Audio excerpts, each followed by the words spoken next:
Berlin Boys de David Vnent, l'espoir est là, mais les murs de la cité sont épais. Malgré sa bande de potes adolescents au centre de son récit, Berlin Boys n'a pas grand-chose à voir avec le Stand By Me de Rob Reiner. En effet, le dernier film de David Vnent évoque moins le passage à l'âge adulte que la description d'une Allemagne bien différente de celle des bobos de Sophia, Death and Me, des citadins de Je suis ton homme ou même des braqueurs bien éduqués de Terre brûlée. L'année 2003, le lieu, le quartier Gropiusstadt à Berlin. Lucas souhaite aller en cours, mais il a oublié sa carte de lycéen. Impossible de passer les deux costauds qui filtrent les entrées. Le voilà obligé de faire l'école buissonnière avec ses amis Julius, Sanchez et Gino. Pour autant, la chaude journée d'été qui s'annonce ne va pas se dérouler aussi paisiblement que prévu. D'autant plus que, pris à partie dans une rixe entre gangs rivaux, Lucas doit désormais rembourser 500 € qu'il ne possède évidemment pas. L'école, qui lui a tourné le dos, vient toutefois de recevoir une livraison d'ordinateurs flambant neufs. Une chance à saisir ? Berlin Boys est l'adaptation du roman de Félix Lobrecht dans lequel l'auteur raconte son enfance dans l'un des quartiers les plus chauds du pays de Goethe, le Berlin Gropiusstadt, celui-là même où a également grandi Christiane Felgerinov, l'héroïne de Moi Christiane F., 13 ans, droguée, prostituée. Moins sordide, Berlin Boys offre plutôt une plongée vertigineuse dans la vie de la cité grâce à de jeunes acteurs qui exposent leur cadre de vie avec sincérité et véracité. Rien d'étonnant de la part d'un réalisateur qui interrogeait des Allemands dans la rue pour savoir ce qu'ils pensaient de cet énergumène qui se faisait passer pour Adolf Hitler dans Il est de retour, ou qui filmait l'intimité féminine sans pudibonderie dans Zone humide. Même s'ils sèchent parfois les cours, la plupart de leur temps, les gamins le passent à l'école, lieu où règne une équité totale. En effet, l'absence de réussite est la même pour tout le monde. Les salles sont bombées, les professeurs dépassés, les possibilités offertes par le système risibles. Le grand événement, c'est évidemment l'arrivée de ces ordinateurs ultra-modernes qui ne sont, en réalité, d'aucune utilité pédagogique.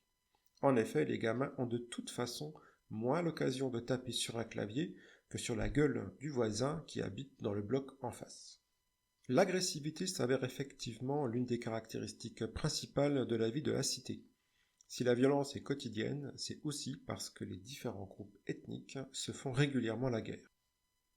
Accessoirement, David Vnent profite de cet élément pour se moquer des convenances en matière d'intolérance au racisme dont se targuent les cercles privilégiés.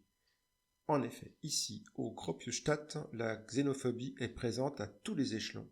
Elle sert même de dynamique à la vie du quartier.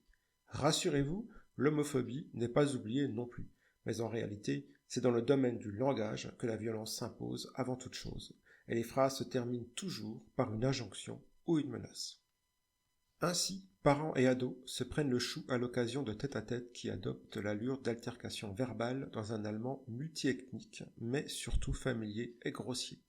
Un argot que s'approprient les jeunes des grandes cités et qui imprègne leur langue ainsi que leur mode de vie.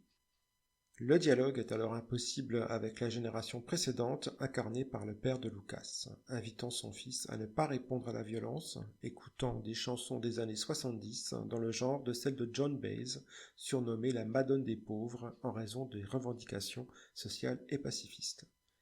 Mais cette génération babacool n'a plus d'emprise sur la suivante, qui rêve pourtant, elle aussi, d'amour, mais sans savoir ce que c'est, fantasmant sur des filles gracieuses, certes, mais aux valeurs douteuses. Les apparences sont trompeuses à l'image de ce final à double lecture. Pour autant, Berlin Boys n'a rien d'un film pessimiste. La haine affichait son noir et blanc en guise d'étendard, Berlin Boys est, pour sa part, plein de couleurs. L'été resplendit, même dans la cité. Par ailleurs, si le film décrit une situation ankylosée, les gamins, de leur côté, sont constamment en mouvement. Berlin Boys ne propose pas de grands discours, de grandes scènes d'action ou d'effets spéciaux exceptionnels, juste 4 gamins qui ne sont pas des enfants de cœur, mais qui font les 400 coups et pour lesquels on vibre à chaque instant, craignant le pire. Comme dans ses précédents films, David Vnent parvient ainsi à s'extirper des considérations sociales pour se focaliser sur ses personnages. Le résultat est un grand 8 émotionnel jusqu'à son final explosif du grand cinéma émotion avec un E majuscule.